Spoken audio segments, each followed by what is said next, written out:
የሰው ልጅ ታሪክ የኃይል ሽግግር ታሪክ ነው። ጥንተ ኃያልነት የሚለካው በጦርና በጎራዴ በሰፋፊ መሬትና በወርቅ ክምችት ነበር። በ20ኛው ክፍለ ዘመን ደግሞ ነዳጅና የኒውክሌር ጦር መሳሪያ የዓለምን የፖለቲካ ትርታ ተቆጣጠሩት።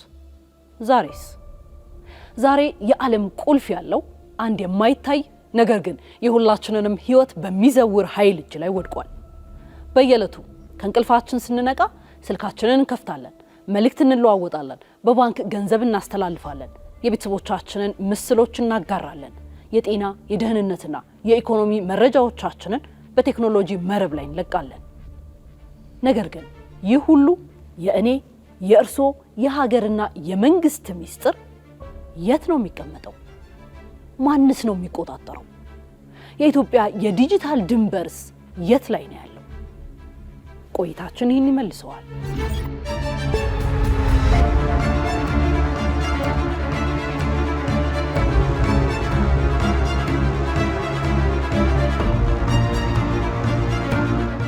ወደ ኋላ መለስ ብለን ስንመለከተው የሰው ልጅ ታሪክ የድንበርና የሉዓላዊነት ታሪክ ነው።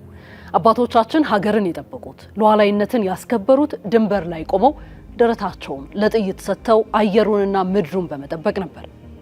ከ20ና 30 ዓመታት በፊት ግን ዓለም ተቀየረች። ኢንተርኔት መጣ።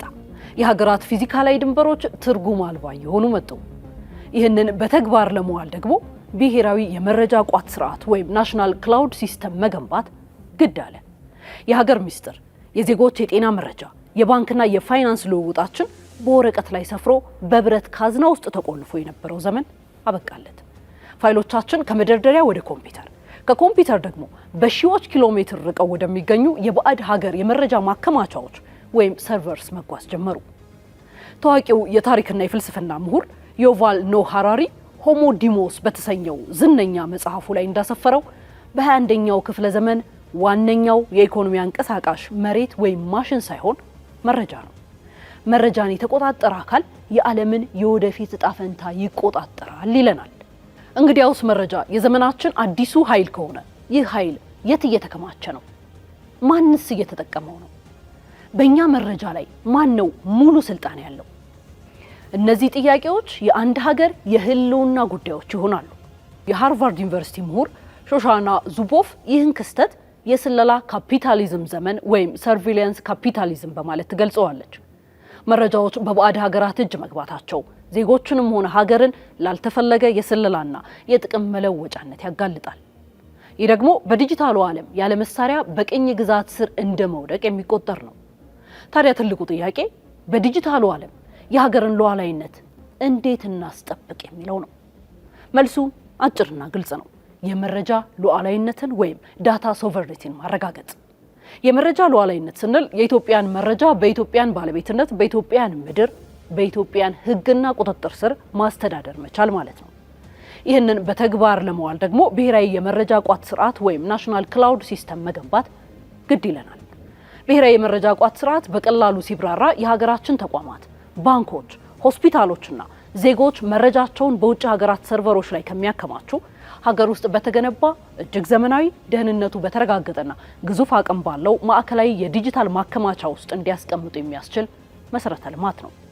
ብሔራዊ የመረጃ ቋት የዲጂታሉ ዘመን የሀገር መከላከያ ሰራዊትና ዘመናዊ ምሽጋችንም ነው። የመንግስት ሚስጥሮች፣ የዜጎች የጤና ታሪክ፣ የባንክና የጸጥታ መረጃዎች ደህንነታቸው በተረጋገጠ እዚሁ ሀገራችን ውስጥ ባሉ ግዙፍ የመረጃ ማዕከላት ሲቀመጡ ሀገር በቴክኖሎጂ ነፃነቷን ታውጃለች፣ ኢኮኖሚዋን ታሳድጋለች፣ ከሳይበር ጥቃቶችም ራሷን ትከላከላለች። ይህ ስርዓት ለአንድ ሀገር ያለውን ጠቀሜታ በሶስት አንኳር ጉዳዮች ከፍለን እንመልከተው። አንደኛ ላይ የሚመጣው ደህንነት ነው። የሀገርን ፖለቲካዊና ኢኮኖሚያዊ ምስጢር እንዲሁም የዜጎችን ግላዊ መረጃ ከውጭ ሳይበር ጥቃት፣ ከስለላና ከጣልቃ ገብነት ይጠብቃል። ሁለተኛው አንኳር ጉዳይ አድርገን የምንወስደው ምጣኔ ሀብት ነው። ተቋማቶቻችን መረጃቸውን ለማከማቸት በየዓመቱ ለውጭ የቴክኖሎጂ ኩባንያዎች የሚከፍሉትን በሚሊዮን የሚቆጠር ዶላር በማስቀረት የውጭ ምንዛሪን ያድናል። የሀገር ውስጥ የቴክኖሎጂ ስራ ፈጠራንም ያነቃቃል። ሶስተኛው የአገልግሎት ፍጥነትና አስተማማኝነት ነው። ዓለም አቀፍ የኢንተርኔት ከብሎች እንኳን ቢቋረጡ ሀገር ውስጥ ያለው አገልግሎት እነ ባንኮች፣ ሆስፒታሎች፣ ሌሎች አገልግሎት አቅራቢዎች ያለ መቆራረጥ ስራቸውን እንዲቀጥሉ ያደርጋል። ከዚህ በመነሳት ብሔራዊ ቋት የዲጂታል ዘመን የሀገር መከላከያ ሰራዊት ነው ቢባል ማጋነን አይሆንም። ይህንን የዘመኑን እጅግ ውስብስብ የዲጂታል ጂኦፖለቲካዊ ሽሚያ በሚገባ የተረዱት ጠቅላይ ሚኒስትር አብይ አህመድ የመረጃ ሉዓላዊነትን ከመደመር እሳቤ ጋር በማስተሳሰር የኢትዮጵያን የዲጂታል ሉዓላዊነት የማስከበር ዘመቻ ዲጂታል ኢትዮጵያ 2030 አስጀምረዋል። እሳቤው ሀብት በማሰባሰብ አቅምን በማዋሃድና ካለፈው ተምሮ ለነገ የሚሆን ጠንካራ መሰረት መጣል ላይ የሚያጠነጥን ነው። በዲጂታሉ ዓለም መደመር ማለት የተበታተኑ የሀገርና የዜጎች መረጃዎችን በአንድ ደህንነቱ በተጠበቀ ብሔራዊ መረጃ ቋት ማሰባሰብ ማለት ነው። ጠቅላይ ሚኒስትሩ በተለያዩ መድረኮች ላይ የመረጃ ሉዓላዊነቷን ያላረጋገጠች ሀገር ፖለቲካዊና ኢኮኖሚያዊ ሉዓላዊነቷን ሁልጊዜ አደጋ ላይ ጥላለች ሲሉ በአጽንኦት ያስገነዝባሉ። ይህን አርቆ አሳቢነት መነሻ በማድረግ አሁን ላይ በኢትዮጵያ ትልቅ የዲጂታል አብዮት እየተካሄደ ነው። ይህንን ሀሳብ በአሃዝ ስንደግፈው ነባራዊ ሁኔታውን ይበልጥ ይገልጽልናል። ከ40 ሚሊዮን በላይ የኢንተርኔት ተጠቃሚ ዜጎች ባሉባት ሀገር በየሴኮንዱ የሚመነጭ የመረጃ መጠን እጅግ ግዙፍ ነው። ይህንን ግዙፍ መረጃ ለማስተዳደር በአይሲቲ ፓርክና በተለያዩ ማዕከላት ግዙፍና ዘመናዊ የዳታ ማዕከላት ግንባታን እያፋጠነ ይገኛል። ከዚሁ ጋር በተያያዘ ከ43 ሚሊዮን በላይ ዜጎችን እስካሁን ተደራሽ ያደረገው የብሔራዊ መታወቂያ ስርዓት ወይም ፋይዳ የዚሁ ብሔራዊ የመረጃ ቋት ዋነኛ አካል ሲሆን ይህ ቋት የዜጎች መረጃ በሀገር ውስጥ በጥንቃቄ እንዲቀመጥ ዋስትና የሚሰጥ ነው። አባቶቻችን የሀገርን የድንበር ሉዓላዊነት በደማቸው ጠብቀው አቆይተውልናል። ዛሬ ላይ እኛ ታላቁን የህዳሴ ግድብ ገንብተን የውሃ ሉዓላዊነታችንን ለማረጋገጥ እንደምንጥረው ሁሉ የትውልድ የመረጃ ሉዓላዊነቱን የማስከበር የታሪክ አደራም ወድቆበታል። ብሔራዊ የመረጃ ቋት ስርዓት መገንባትና መጠቀም የቅንጦት ጉዳይ አይደለም፣ የህልውና ጉዳይ እንጂ። መረጃችን ማንነታችን ነው። መረጃችን ክብራችን ነው። መረጃችን የነገው ኢኮኖሚያችን ነው።